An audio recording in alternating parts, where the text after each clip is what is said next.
Dieu de Jésus-Christ. Tunawasalimu tena jioni ya leo kupitia jina la Bwana wetu Yesu Kristo. Amen. Nous avons chanté ce merveilleux cantique. Tunaimba tena hii wimbo wa ajabu. Et nous allons glorifier le Seigneur pour le merveille qu'il a fait pour nous. Yenye sisi tunamtukuza Mungu kwa ajili ya ajabu na makuu yenye alitutendea. Dieu a fait de grandes choses pour ceux-là qui croient. Mungu alifanya vitu vikubwa kwa wale ambao walimwamini. Parce qu'en son Fils Jésus-Christ, il a fait de nous des fils par l'adoption. Anasema kupitia mwana wake Yesu Kristo alitufanya sisi tuwe wana wake wa. Il nous a fait nous des fils. Nous ne devrions pas être ses fils. Hatukupaswa kuwa watoto wake. Par adoption, nous les sommes devenus. Lakini kupitia adoption tunakuwa watoto wake. Et en lui, Jésus, nous avons eu la rédemption.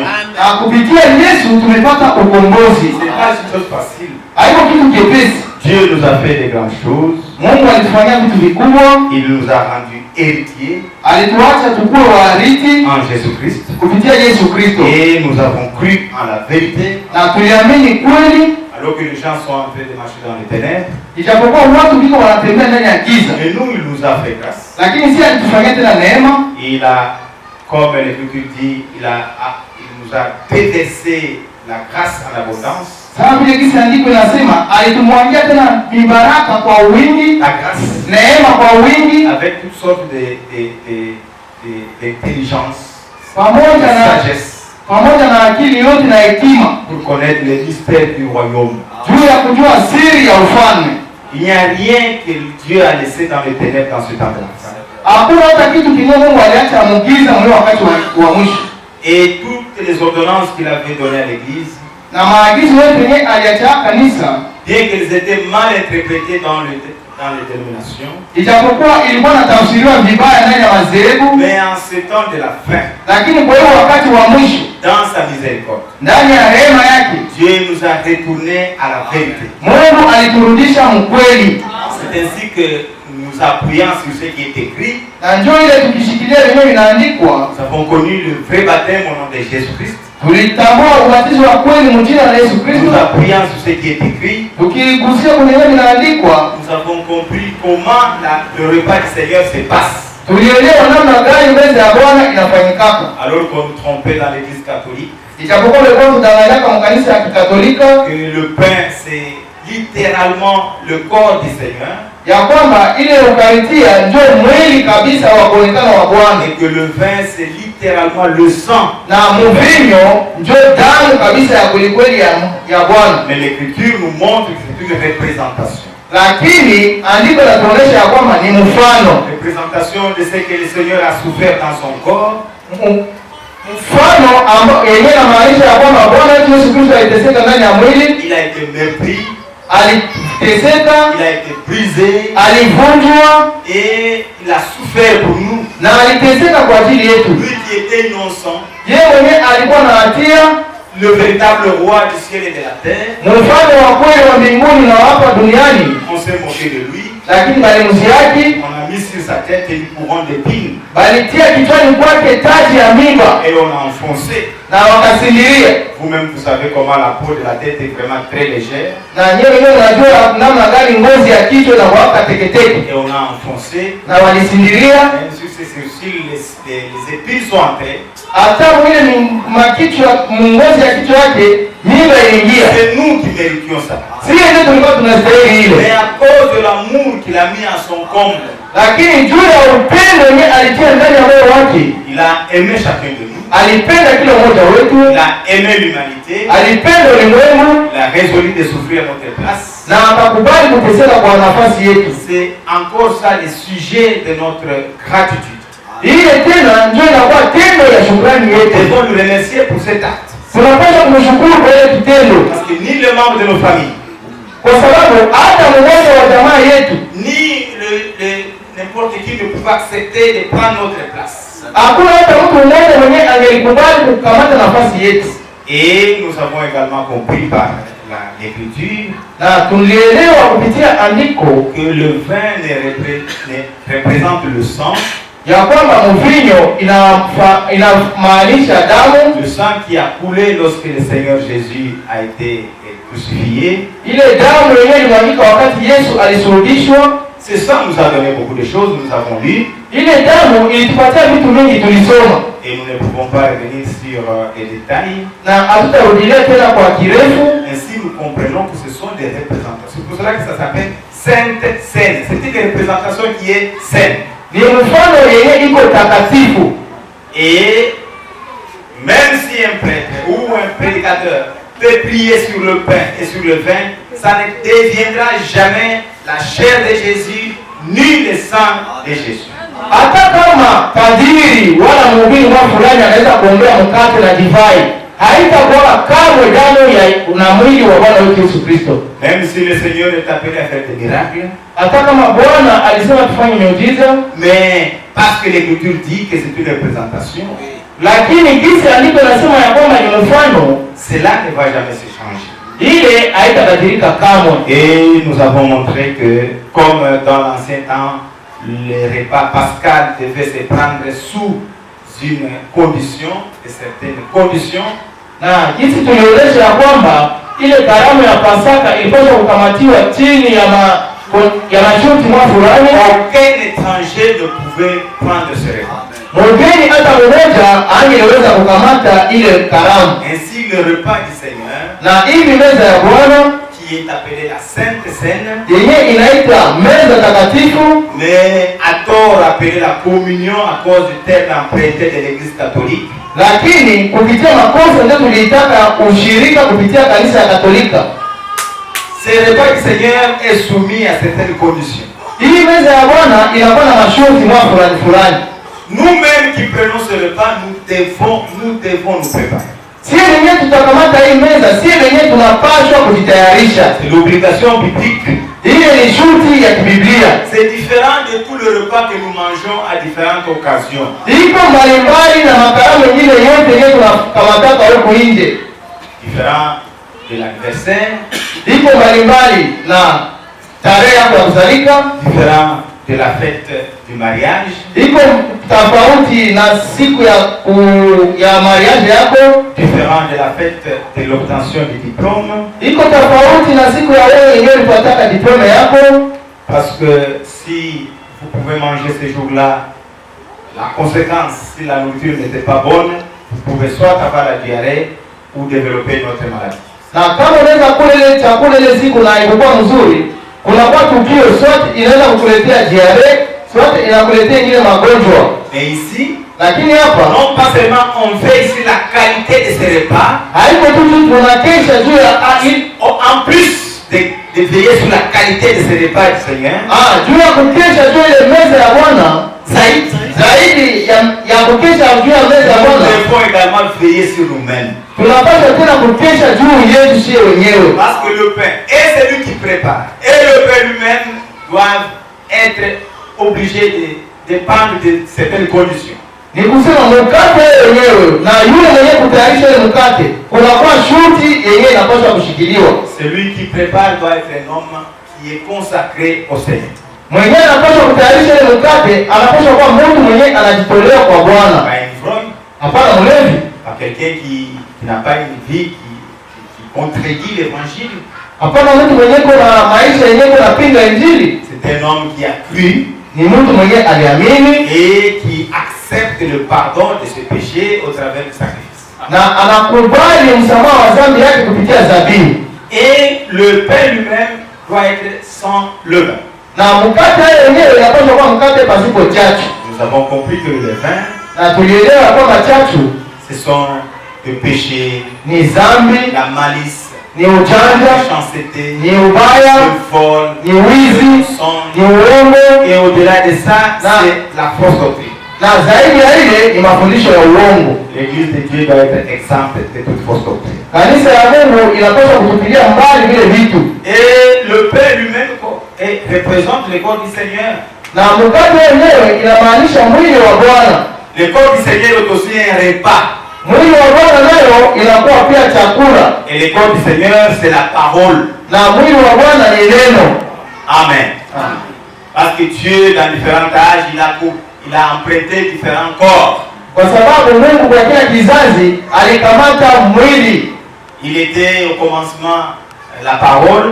Mwanzo alikuwa neno, Et la parole était avec Dieu. na neno alikuwa pamoja na Mungu, Et la parole était Dieu. na neno alikuwa Mungu. Cette parole, quand nous la mangeons, Na ile neno wakati tunapoikula elle nous procure de la force. inatuletea nguvu, Elle nous permet de grandir.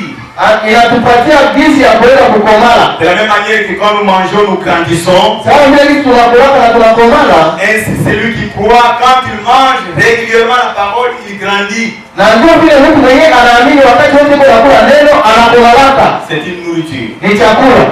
Et le vin, Na mvinyo qui représente le sang, yenyewe inamaanisha damu, c'est vraiment un breuvage par excellence. ni kinywaji cha kweli. Comme il est écrit, Sawa vile kisi imeandikwa, tous ceux qui ont faim et soif, qu'ils viennent à moi wote wenye na njaa na kiu wakuje kwangu gratuitement. kwa bure. Et c'était important Na ni ya muhimu de montrer également que c'est un repas qui a été donné à Abraham après la victoire. ni ya muhimu kuonesha pia ya kwamba ilikuwa chakula yenyewe alimpatiaka Abrahamu kisha yeye kushinda. Et nous avons dit que nous sommes un peuple dans les combats. Na tulisema ya kwamba tuko taifa yenyewe, tuko na vita. Chacun de nous Kila mmoja wetu est un soldat. ni askari. Il ne lutte pas contre la chair et le sang. Apigane kwa ajili ya mwili na damu. Notre combat n'est pas contre les tribus Vita yetu haiko juu ya makabila ou contre les nationalités. wala Notre combat est contre le péché. lakini vita yetu iko juu ya dhambi. Commençons d'abord à vaincre nous-mêmes les péchés qui sont en nous. Tuanze kwanza sisi wenyewe kushinda dhambi yenyewe kwanza ndani yetu, Et alors nous pouvons nous appeler victorieux. na kumwisho ndio tutajiita sasa washindi. Et nous en sommes arrivés Na tulifika au niveau où nous avons dit qui devait prendre ce repas du Seigneur. mkiwango wenyewe tuliosema nani ndio anapaswa kukamata meza ya Bwana. Et nous avons lu le prophète.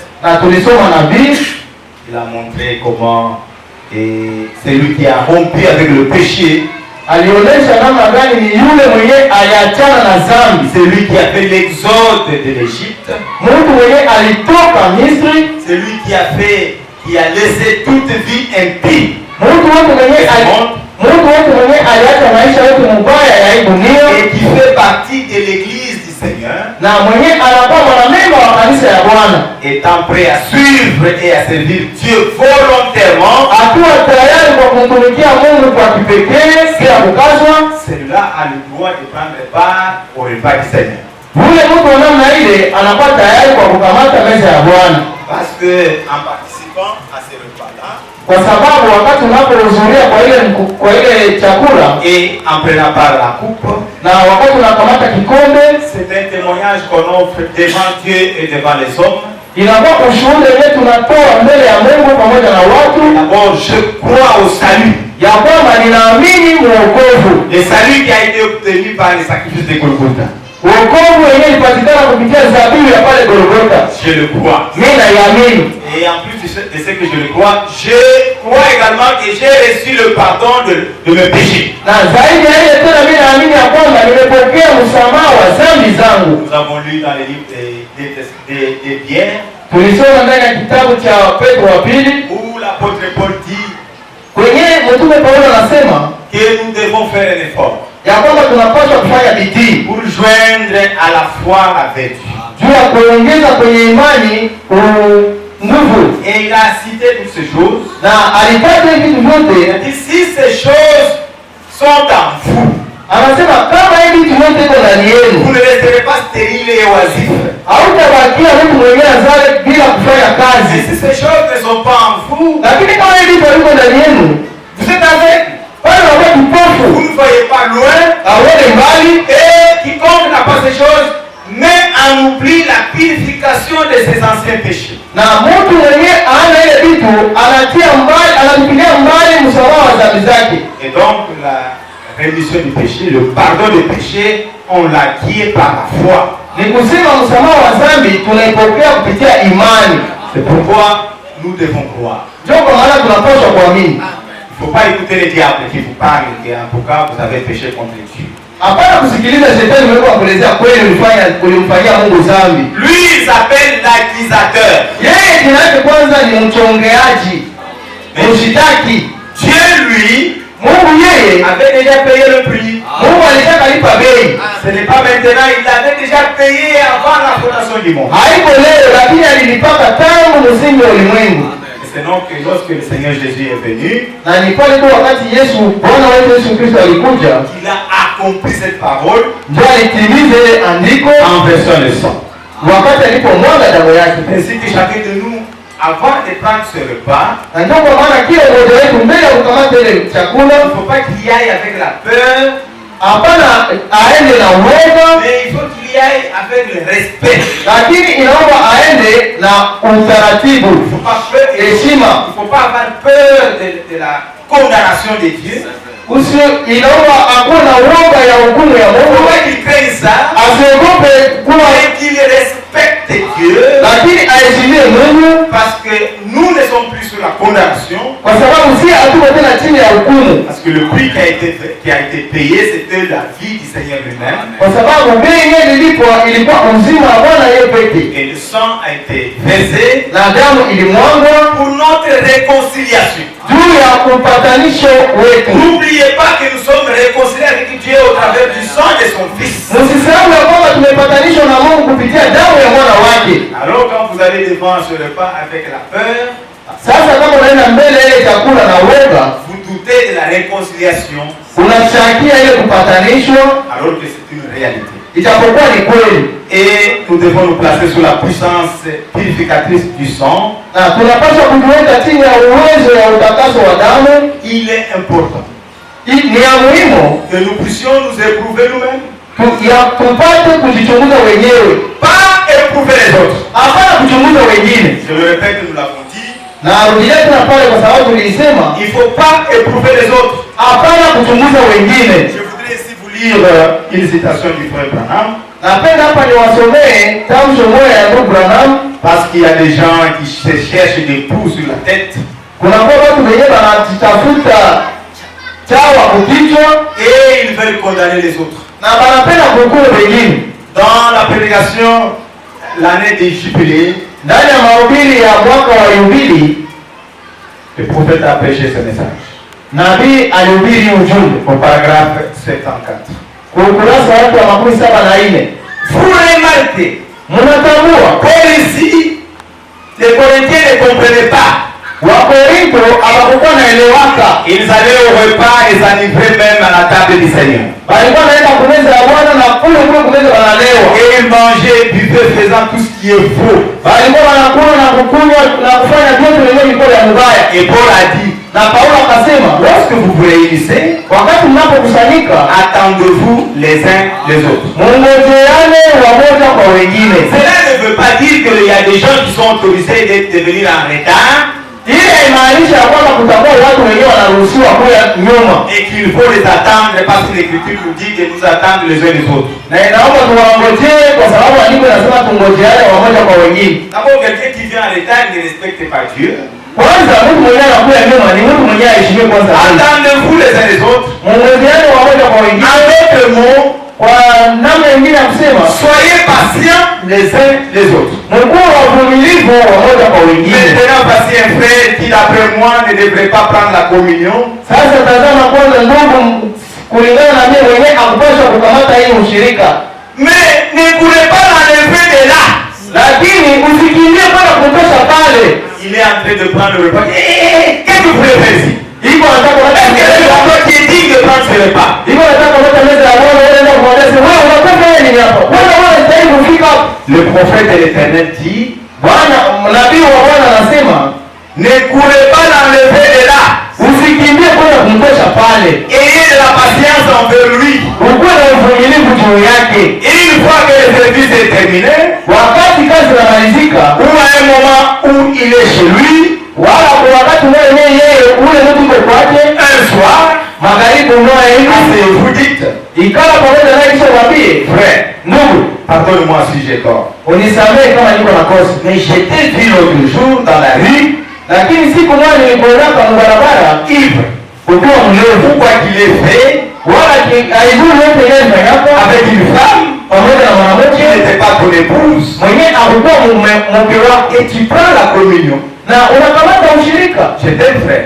Mimi nakupenda ndugu. Prions ensemble pour cela. Tuombe pamoja juu ya hili kitu. Et mettons cela en ordre. Na tutie kwa utaratibu. Voyez? Unaona? Soyez patients les uns les autres. Mvumiliane wamoja kwa wengine. Ne vous indisputez-vous. Msaidiane wamoja kwa wengine. Ne vous montrez pas plus important qu'un autre. Usijionyeshe wa thamani kuzidi wengine. Essayez de voir combien humble vous pouvez être. Unaona kujiona mnyenyekevu. Vous-même vous devez être humble. Wewe mwenyewe unapaswa kuwa kwanza mnyenyekevu. Mes bien-aimés frères et sœurs, Wapendwa wangu ndugu na dada, quoi qu'il y ait, haizuru kuwe nini, s'il y a quelque chose dans votre vie kama kuwa kitu fulani ndani ya maisha yenu qui soit contraire à Christ, yenyewe iko mbalimbali na Kristo, confessons-les, uikiri, approchez-vous ici maintenant ukaribie sasa hapa et prenez le repas du Seigneur. na ukamate meza ya Bwana. Puisse nos cœurs dans une unité de foi chrétienne, Tia Mungu tukue ndani ya imani ya Kikristo, imani moja ya Kikristo, pour laisser savoir à notre Seigneur Jésus-Christ ndio tuache tumuoneshe Bwana wetu Yesu Kristo que nous l'aimons de tout notre cœur. ya kwamba tunampenda kwa moyo wetu wote. Et faites-le maintenant. Na muifanye sasa. N'attendez pas ce jour-là. Msingojee siku. Si vous avez découvert quelque chose qui ne va pas, kama nilikutana kumweza kwa kitu kenye kiendeke, allez sous la puissance purificatrice du sang de notre Seigneur. Wende chini ya ile uwezo ya utakaso wa damu ya Bwana wetu Yesu Kristo. Parce qu'à ce moment-là, Kwa sababu kwa ile wakati, quand vous prenez ce repas, wakati unapochukua ile chakula, vous prouvez que vous êtes sorti de l'Égypte.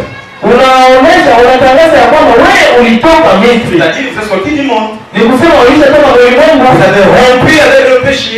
ulishaachana na dhambi, Vous êtes séparé avec la vie impie. ulishatengana na maisha ya uchafu, Et vous faites partie de l'Église du Seigneur. na unakuwa mmoja wa wanamamba wa kanisa ya Bwana. Pas quelqu'un qui continue dans la vie d'être l'ivrognerie. Hapana mtu mwenyewe kuendelea mu maisha ya ulevi. Vous avez des concubines. Uko na bamisika, Vous avez des concubins. na uko na petit garçon. Tout ce genre de vie là-bas. Ile maisha yote ya namna ile, Aussi longtemps que vous ne êtes pas encore séparés, wakati wote yenyewe hauyatengana na ile maisha ya vile, vous n'avez pas droit de prendre part à ce repas. hauna haki ya kusherehekea meza ya Bwana. Voyez-vous. Naona, Et celui qui découvre dans sa vie quelque chose doit mettre cela en ordre. na mwenyewe anakutana ndani ya maisha yake huko vitu yenyewe iendeke, anapaswa kutengeneza, Il doit implorer la grâce du Seigneur. anapaswa kulilia neema ya Bwana, Il doit se réconcilier avec les hommes. anapaswa kujipatanisha na watu. Vous savez le problème ici dans l'église avec les gens, réconciliez-vous. Kama uko na shida, uko na maneno na watu huko mkanisa, tengeneza. Vous ne vous saluez pas, réconciliez-vous immédiatement. Kama msalimianaji, mtengeneze mbio. C'est une obligation du Seigneur. Ni shuti ya Bwana. Vous avez des mauvaises pensées envers le frère, envers la soeur, arrangez la chose. Kama uko na mawazo mabaya juu ya ndugu wala dada, tengeneza ile kitu. Vous avez des problèmes avec le voisin, Uko na maneno na ndugu na jirani yako, arrangez la chose. wewe tengeneza ile kitu. Il y a même dans les familles, Unakuta kuna jamaa, des gens qui ne se parlent pas avec leurs parents. watu wenyewe hawazungumzani na wazazi yao. Je ne salue pas l'oncle maternel parce qu'il est en conflit avec papa. Simsalimi yake mjomba wangu kwa sababu yeye na baba yangu biko na fitina. Je ne salue pas telle tante parce qu'elle est en conflit avec maman. Simsalimi yake shangazi yangu fulani juu yeye na baba yangu biko na fitina. Sortez de ces choses, mes amis. Toka vile vitu rafiki yangu. Dieu nous appelle à la pureté. Mungu anatuita kwa utakaso. Voyez-vous. Unaona? Allez vous réconcilier avec le voisin. Wewe patane na jirani yako. Vous avez pris quelque chose qui ne vous appartient pas. Allez retourner ça. Kama ulibeba kitu yako yako, rudisha hayo. Vous avez pris un bidon au robinet qui ne vous appartient pas. Remettez ça. Ulikamata bidon kubeba yako yako, rudisha ile bidon ya Vous basi. avez des assiettes d'huile. Remettez ça. Uko na mazani ya watu, rudisha. Vous avez des cuillères. Remettez. Uko na mapao ya watu, Vous avez des rudisha. habits dans vos maisons qui ne vous appartiennent pas. Remettez cela. Hata nyumbani unakuwa na nguo yako yenu, si urudishe. Parce que dans ce jour, Kwa sababu ile siku ces avertissements sont rarement pris au sérieux. ile maavertisement itakamatiwa na Ils ne jamani. sont plus pris au sérieux.